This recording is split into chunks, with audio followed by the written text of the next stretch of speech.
Hello everyone, Shayla here with Miss Sandra, who has a degree in psychology and is a counselor. I'm just going to be asking you some questions based on what I have heard. My first question is, what college did you graduate from? I graduated from Georgetown College in Lexington, Kentucky. Right, and what was it like going there? I loved it. It was a small campus. The professors, the classes were pretty small. The professors were amazing and very knowledgeable. I graduated from there with a degree in psychology and 2 minors in English and in religion. Can you describe in detail what psychology is and what it's like working with it if you ever have? Okay, so psychology is kind of like an umbrella, and counseling is kind of under that umbrella. So I chose psychology. I originally went to Georgetown to become a marine biologist, and I love the ocean. I love just the waves and the sand, and I thought, and I love biology, and I thought, this is great for me. Well, when I got to college, I realized there was a lot of math, and there was a lot of chemistry, and there was just a lot that I wasn't very good at. So I took my first psychology class, and I loved it. So I decided to do psychology instead of marine biology, and that's where I began my degree in psychology.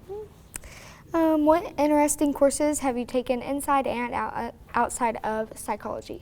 Human development was a very difficult class because you have to know, from babies all the way up from conception, all the body parts and how the body works, but I loved it. And I also loved juvenile delinquency, which was a class that we had to take at Georgetown.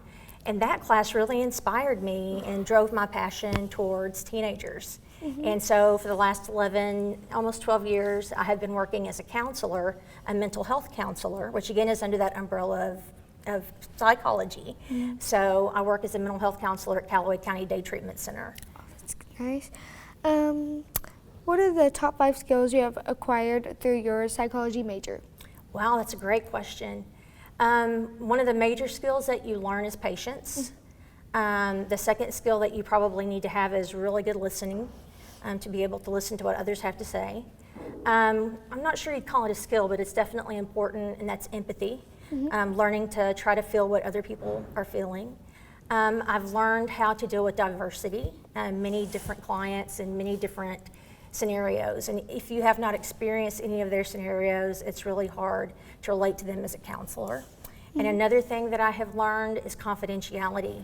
And that is when a child tells me something, unless they're going to hurt themselves, hurt other people, mm-hmm. or it's something illegal that I have to report, then I do not report or talk about what another student or child has told me. Again, this might lead up back to one of the questions I've already asked you, but what inspired you to get a degree in psychology? Sure. The class that I took, the very first psychology class I took, talked about how the mind worked and reasons why people do what they do. And I don't know about you, but I love true crime, and I love to watch murder mysteries and shows like that, true crime things, and I like to know what made those people do that. Mm-hmm. And so that really boosted my excitement for psychology. And then the human development class with the chemicals in the brain and how the brain develops really got me to thinking, mm-hmm. I want to know more about people. Mm-hmm. And that's really what psychology and counseling is about. It's about humans and what they do in life and how they do things. Mm-hmm. I have heard that you're back in college right now. Why did you decide to go back? I think I've lost my mind. Actually, I have decided after many years to go back to school, and I'm a student at Murray State in the evenings, and I'm getting my master's in clinical counseling, where I'll be able to work in hospitals and work with teenagers in that setting. And I'm also getting a master's in school counseling, mm-hmm. which you may know it as guidance counseling. But it'll actually, the term now is school counseling and not guidance counseling. So that's what I am working to do. My ultimate goal is that eventually I'll be able to do not virtual, but like teleconferencing and things like that with people who have mental health issues. Mm-hmm. And I won't have to go into an office, so that way I'll be available anywhere at any time for those people. Last question for psychology. Yeah. If you had the chance to ever teach psychology or even get a job with psychology, would you? Absolutely. I actually had the opportunity to teach a segment, a chapter in one of our books for a master's degree, and I loved it. The class even told me that I would be great as a professor. So that was a very great compliment. And working in the school system for the last 11 and a half, 12 years, I do think I have, some skills to offer other students. And yeah, that's a great question. And yeah, I think I might want to do that. What influenced you to be a school counselor or just a main counselor in general? To be honest with you, I think life has a lot of twists and turns in it for sure. I know that I had struggles growing up, and I'll just be honest, I had a lot of trauma growing up as a child. My family was not perfect by any means. I had a lot of love in my family, but there's a lot of dysfunction. And so when I grew up, I wanted to be the person that was there for other people. And for some reason, even in class, even at Marshall County High School where I went to school here, I had people always come to me and tell me about their problems. So I guess for me, it just was a natural thing to do. I'm just a person that loves to be there for other people and to help other people. I have a good, kind heart, and I think that, that is what drew me to counseling.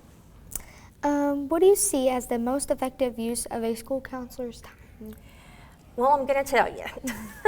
To be honest, when you talk about school counseling, and most school counselors will agree, it's so much paperwork and so much testing that they really would like to have more of an opportunity to meet one-on-one with their kids.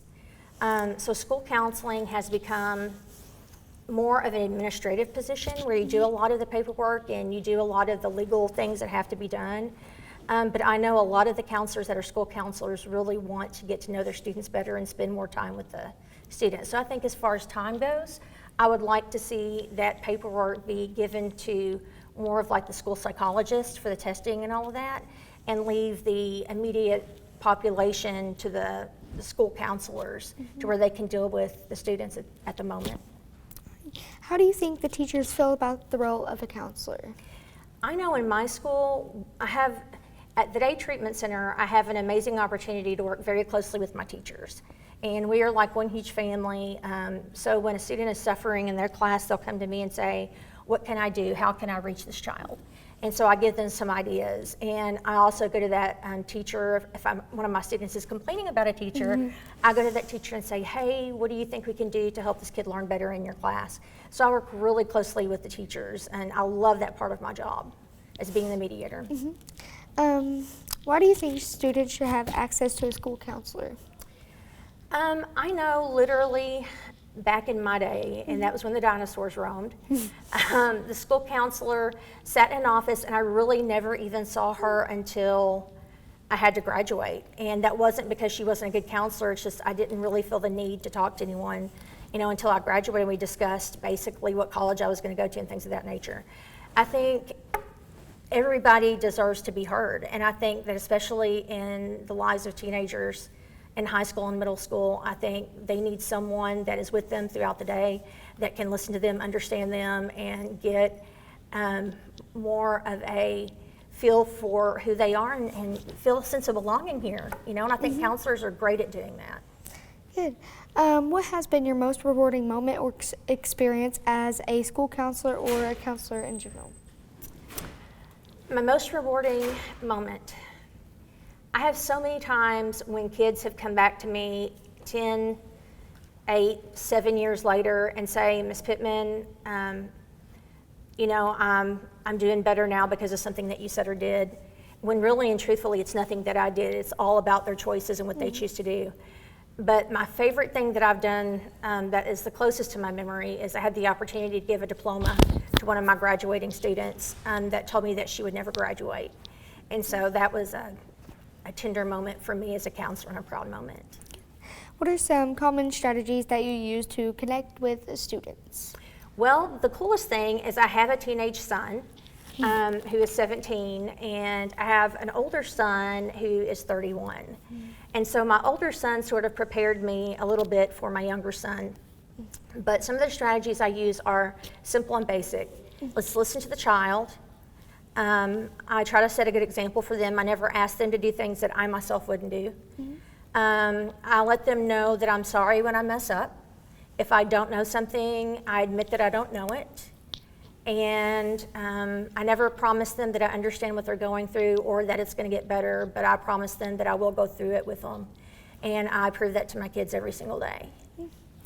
Well, that's all I have for you today. Thank you for coming in today. It was good to have you here. Thank you. You all are amazing. All right.